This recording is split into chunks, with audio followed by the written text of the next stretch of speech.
नमस्कार, आप देख रहे हैं इंडिया 24/7 लाइव टीवी और मैं हूं प्रिया झा। असम में विधानसभा चुनाव की सरगर्मी तेज है और इस बार पूरा फोकस मुख्यमंत्री हिमंता बिस्वा शर्मा पर है।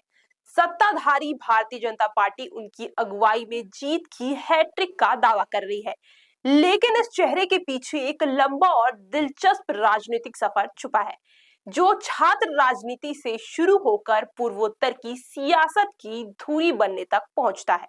1 फरवरी 1969 को असम के जोरहाट में जन्मे हिमंता बिस्वा शर्मा एक साहित्यिक परिवार से आते हैं। उनके पिता कैलाश नाथ शर्मा जाने माने कवि और लेखक थे। गुवाहाटी के कॉटन कॉलेज में पढ़ाई के दौरान ही हिमंत ने राजनीति की राह पकड़ ली और ऑल असम स्टूडेंट यूनियन से जुड़कर छात्र आंदोलन में सक्रिय भूमिका निभाई। कॉलेज पॉलिटिक्स के बाद हिमंत ने 1996 में पहली बार विधानसभा चुनाव लड़ा। सामने थे उनके ही मार्गदर्शक भृगु फुकान। तत्कालीन मुख्यमंत्री हितेश्वर शाकिया के प्रोत्साहन से हिमंत कांग्रेस में शामिल हुए। 2001 में जालुकबारी सीट से चुनाव जीतकर पहली बार विधायक बने और तरुण गोगोई की सरकार में मंत्री बनाए गए। इस चुनाव में हार मिली, लेकिन यहीं से उनके राजनीतिक करियर की असली शुरुआत हुई। 2006 और 2011 में लगातार जीत के साथ हिमंत ने खुद को एक मजबूत प्रशासक के रूप में स्थापित किया।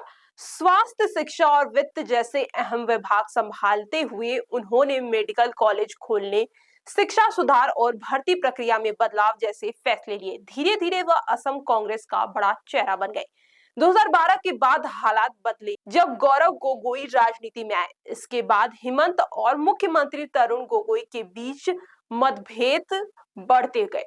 2014 के बाद यह टकराव खुलकर सामने आया और हिमंत ने नेतृत्व परिवर्तन की मांग तक कर दी। करीब 2 दशक कांग्रेस में रहने के बाद 2015 में हिमंत ने बड़ा फैसला लिया और पार्टी छोड़ दी।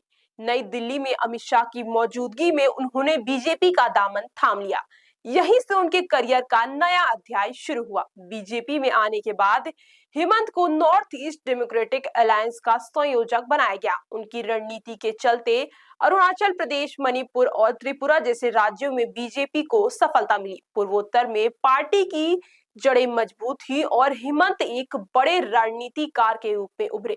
2016 में बीजेपी की सरकार बनने के बाद भी हिमंत मंत्री बने रहे और अहम विभाग संभालते रहे, लेकिन 2021 में जब बीजेपी दोबारा सत्ता में लौटी, तब लंबे मंथन के बाद हिमंत बिस्वा शर्मा को मुख्यमंत्री बनाया गया।